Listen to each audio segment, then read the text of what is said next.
মাই voice মাই voice ড্রামার 5 number পর্ব নিয়ে চলে এসেছি। 5 নাম্বার পর্বের শুরুতেই তারিম কাংকে ওয়াইনটা দেওয়াতে সে পাগল হয়ে যায় আর তার এআই সফটওয়্যারের কাছে গিয়ে বলে কোনো মেয়ে তোমাকে তার পছন্দের ওয়াইন দেওয়ার মানে কি। এআই বলে সে মেয়ে তোমাকে পছন্দ করে। এটা শুনে কাঙ্গের হৃদয়ে লাড্ডু ফুটে ওঠে। সে এত বেশি খুশি হয় যে লজ্জায় তার গাল মুখ একদম লাল হয়ে যায়। এদিকে লিচান দারিমকে মেসেজ পাঠিয়েছে যে দারিম আমি কয়েকদিনের জন্য বাহিরে যাচ্ছি, যাওয়ার আগে কি তুমি আমার সাথে দেখা করবে। তখন কাং বেরিয়ে আসে আর দারিমকে বাসায় পৌঁছে দিতে চায়, কিন্তু দারিম জানতে চায় কাং ঠিক আছে কিনা, কারণ তার গাল অস্বাভাবিকভাবে লাল হয়ে আছে। সে তো আর জানে না তাকে নিয়ে কাং ভেবেই লজ্জায় লাল হয়ে গেছে। কাং তখন বলে আচ্ছা তুমি বাড়ি যাও। যাই হোক দারিম যখন বেরিয়ে আসে তখন কাঙ্গের জন্য খাবার নিয়ে মিনহি আসছিল। কাঙ্গের বাড়ি থেকে মেয়ে বেরোতে দেখে সে অবাক আর কাঙ্গের কান ঝালাফালা করে দিতে থাকে যে মেয়েটাকে। তখন সে বলে আচ্ছা মেয়েটাকে চিনা চিনা লাগছে কেন। তখন তার মনে পড়ে এই মেয়ে কাংকে বরফ ছুঁড়ে মেরেছিল।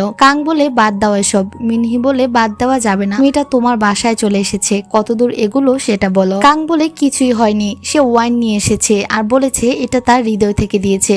মিনহি উত্তেজিত হয়ে মেয়েটা তার কাছে মনের ভাব প্রকাশ করেছে কিনা। কাং তখন বলতে থাকে কিভাবে দারিম তার প্রতি দুর্বল হয়ে গেছে, কিভাবে তার সবকিছুতেই দারিম খেয়াল রাখছে, কিভাবে তার দিকে তাকিয়ে মিষ্টি করে হাসে, তার জন্য চিন্তা করে। এই সবকিছুর মানে এটা না যে সে তাকে পছন্দ করে। মিনহি বলে না। একটু পরেই সে বলে মনে হয় সে তোমাকে ভালোবাসে। এটা শুনে কাঙ্কের অবস্থা আরো খারাপ হয়ে যায়। এদিকে দারিম মন খারাপ করে বসেছিল। সে কিন্তু লিচানের মেসেজের রিপ্লাই দেয়নি, তাই লিচান লাইভে যায়। সে জানে দারিম তার লাইফ মিস করবে না। সে বলে তার ভালো লাগছে না তাই লাইভে এসেছে। তুমি আমাকে দেখছো কিন্তু আমি তোমাকে দেখছি না, আমাকে সাপোর্ট করার জন্য ধন্যবাদ। এমন অনেক কথা বলতে থাকে। লাইভ শেষ হলে দারিম তাকে মেসেজ দেয় যে আমি ঠিক আছি, আমাকে নিয়ে চিন্তা করতে হবে না, আমি সেদিন কিছু মনে করিনি। তার মেসেজ দেখে লিচান বলে তুমি মেসেজ দেওয়াতে খুশি হলাম। দারিম বলে তুমি ট্রিপ থেকে ফিরে আসলে আমরা দেখা করব। পরের দিন কাং অফিসে এসে নিজেকে নর্মাল করতে চায়, যেন দারিমের সামনে এসে স্বাভাবিক আচরণ করে। দেখা যায় লিফটে উঠতে গেলে কাঙ্গের কোট পড়ে যায়। তার হাত যেহেতু ভাঙ্গা তাই সে হাত দিয়ে আর সেটা তুলতে পারে না। সে ভালো হাত দিয়ে চেষ্টা করে কিন্তু পারে না। তখনই একজন তার কোট তুলে দেয় আর দেখা যায় এটা আর কেউ না বরং দারিম। দারিমকে দেখে কাঙ্গের মনে আবার তুফান শুরু হয়। দারিম কাল রাতের কথা বলতে থাকলে কাং বলে এখানে আমি তোমার সিইও আর তুমি আমার এমপ্লয়ি, সুতরাং লাইন ক্রস করার চেষ্টা করবে না। এটা বলেই সে দারিমকে অবাক করে দিয়ে লিফটে উঠে চলে যায়। দারিম লিফট থামাতে বললো থামায় না। দারিম বুঝতে পারছে না সে কি ভুল করলো, কেন কাং তার সাথে এমন করছে। তারপর তাদের ফ্যাশন ডিজাইনে একটা আইডিয়া নেওয়া হয়। ফ্যাশন ডিজাইনে কম্পিটিশন এ তা জমা দেওয়া হবে। তো কার আইডিয়া নেওয়া হবে তা জানানো হয়। লি ভাবে তার আইডিয়া নেওয়া হবে, কিন্তু দেখা যায় নতুন এমপ্লয়ি মিনার আইডিয়া নেওয়া হয় আর সে খুবই নার্ভাস ছিল তার আইডিয়াটা সম্পর্কে সবাইকে বলতে। এদিকে মিনা যেই ফ্যাশন ডিজাইনের আইডিয়া দিয়েছিল সেই প্রোডাক্ট আজ কন্ট্রাক্ট পেপারে সাইন করার কথা, কিন্তু তারা সেখানে গিয়ে দেখে আগেই এসআই কোম্পানি সেই একই প্রোডাক্ট নিয়ে যাচ্ছে। মানে কোনো এক স্পাই তাদের ভেতরের সকল খবরাখবর বাহিরে লিক করে দিচ্ছে। পরে তারা সিদ্ধান্ত নেয় নতুন করে আবার প্ল্যান করবে, নতুন করে তারা আবার কোনো প্রোডাক্ট খুঁজে বের করবে। এদিকে লিচান একটা পুরনো ডায়েরি দেখছে যেটা তার কোনো এক ফ্যান 10 বছর আগে তাকে দিয়েছিল। তার ম্যানেজার বলে এটাতে কি এমন আছে যা তুমি সবসময় তোমার সাথে রাখো। লিচান বলে এটা আমার কাছে অনেক মূল্যবান, আমি যখন হাল ছেড়ে দিতাম তখন এই ডায়েরিটা আমার কাছে এসেছে আর এটা দেখে আমি হাল ছাড়িনি। এখনো আমি এই ডায়েরিটা দেখলেই সাহস পাই, এটা আমার কাছে লাকি চার্মের মতো। ম্যানেজার হেসে বলে যে এটা দিয়েছে সে কি জানে এটা তোমার কাছে এত দামি যা তুমি নিজের কাছে যক্ষের দনের মতো আগলে রাখো। লিচান হাসে এসে বলে এতদিনে সেই মেয়েটা নিশ্চয়ই আমার ফ্যান, 10 বছর আগের ফ্যান এখনো ফ্যান থাকবে কি করে। তখন লিচানের দারিমের কথা মনে পড়ে। দারিম 12 বছর ধরে তার ফ্যান। দারিম বলেছে লিচান একজন ভালো মানুষ, 12 বছর ধরে সে তাকে চিনে। এসব মনে করে লিচান হাসে। সে দারিমের ফোনের অপেক্ষা করে দারিমের ছবি দেখে। দারিম সুন্দর করে হাসে, এসব বলে নিজেই হাসে। সিন কাট হলে তাদের কোম্পানির নতুন আইটেম খোঁজার চেষ্টা করছে কারণ তাদের কাছে সময় নেই। তখন কাঙ্গের চোখ যায় দারিমের ব্যাগের দিকে, সেখানে একটা ট্রেডিশনাল ফুল লাগানো ছিল। সে ওই ব্যাগ নিয়ে দারিমের কাছে যায় আর জানতে চায় এই ফুল সে কোথা থেকে এনেছে। দারিম জানায় তার মা এগুলো এনেছে। তারপর তারা অনলাইনে এই ফুল সম্পর্কে জানতে থাকে। দারিম জানায় তাদের শহরেই এগুলো বানানো হয়, তার মা সাহায্য করলে তারা এই মাস্টারকে খুঁজে পেতে পারে। তারপর কাং দারিমকে মেসেজ করে জানায় সে আর দারিম এক জায়গায় যাবে। তারা এখন কোথায় যাবে এটা কেউ জানবে না, সবাই জানবে তারা বিজনেস ট্রিপে যাবে। দারিম ভাবতে থাকে সে আর সিউ একাই যাচ্ছে। কাং চলে আসলে সে গাড়িতে উঠে বসে। দারিম জানতে চায় তাদের বিজনেস ট্রিপ সিক্রেট কেন। কাং বলে তার ধারণা না স্পাই তাদের মাঝেরই কেউ, তাই যাই সিদ্ধান্ত নেওয়া হয় সবগুলোই জেনে যায়, এজন্য আমরা দুজন যাচ্ছি।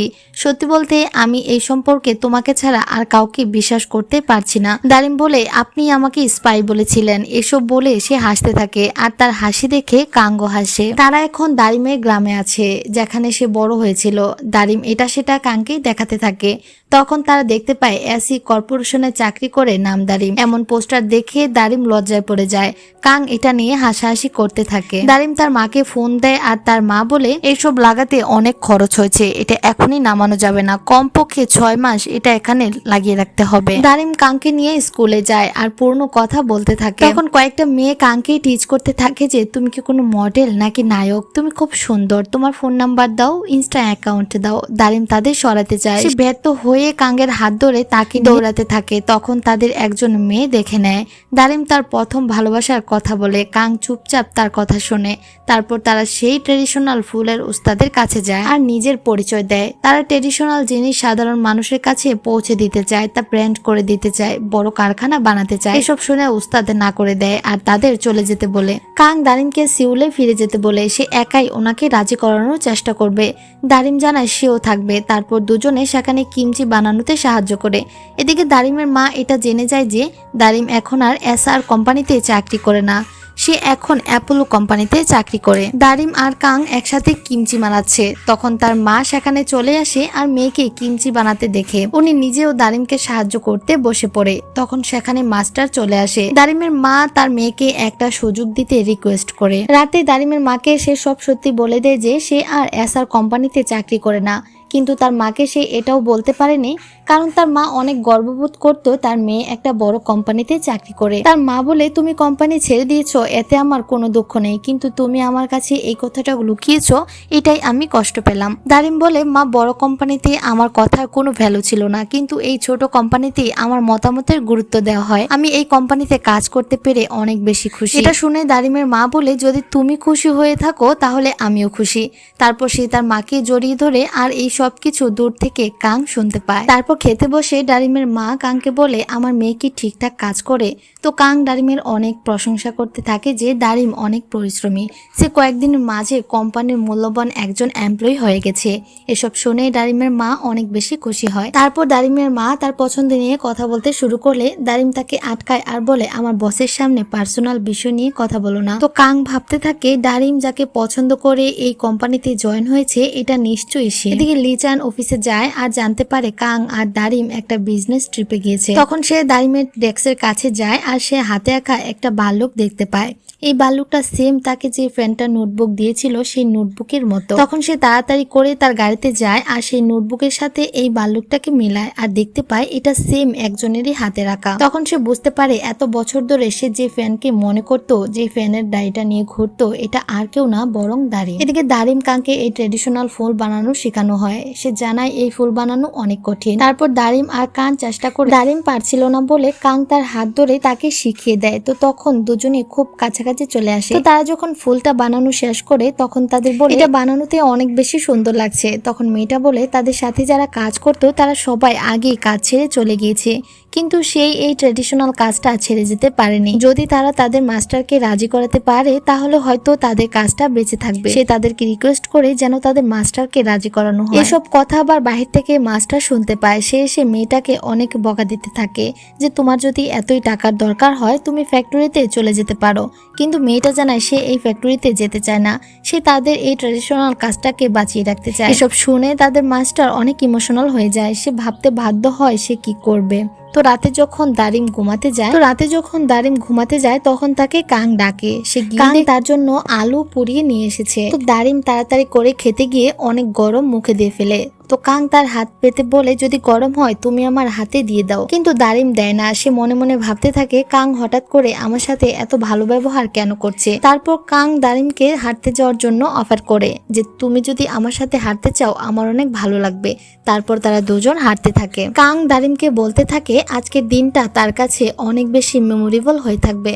তো তার কথা শুনে দারিমও বলে আমারও একই অবস্থা। তখন কাং বলে তুমি বলেছিলে তুমি কারোর জন্য এই কোম্পানিতে যোগ দিয়েছো, আজকে সত্যি করে বলো এই মানুষটা কি আমি? তার সব কথা শুনে দারিম ঘাবড়ে যায়, সে অবাক হয়ে তাকিয়ে থাকে। কাং বলে এখানে কেউ নেই, তুমি নিঃসন্দেহে তোমার মনের কথা খুলে বলতে পারো। দারিম বলে না না, সেটা আপনি না, আপনি তো আরেকজনকে পছন্দ করেন, আমি সেটা খুব ভালো করে জানি। কাং বলে আমি কাকে পছন্দ করি?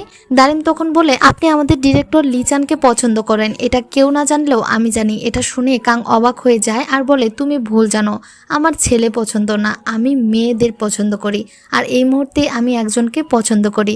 তো সে নামটা বলতেই যাবে তখন লাইটের আলো এসে তাদের উপরে পড়ে আর আমরা দেখতে পাই সেখানে লিচান চলে এসেছে। তখন আমাদের কিছুক্ষণ আগের মুহূর্ত দেখানো হয় যখন দারিম আর কাং ট্রেডিশনাল ফুল বানাচ্ছিল। দারিম বলছিল কাঙ্গের সাথে সে এই প্রথম কোনো কিছু বানালো, একটা বইয়ের মধ্যে সব নিয়ম কানুন দেওয়া ছিল। কাং সেটা দেখে বইটা দূরে ফেলে দেয়। দারিম বলে এমন কি আছে যা তোমাকে এত বিচলিত দেখাচ্ছে? কাং বলে তেমন কিছুই না, আসলে বইটার মধ্যে লেখা ছিল এটা এমন একটা ফুল যেই ফুল একসাথে বানালে দুজন একসাথে সারা জীবন জুড়ে থাকার প্রতিজ্ঞা করে। তো এই মিষ্টি কথাগুলোর মাঝে এই পর্বটা শেষ হয়ে যায়। পরবর্তী পর্ব দেখার জন্য অবশ্যই আমার চ্যানেল সাবস্ক্রাইব করে সাথেই থাকতে হবে।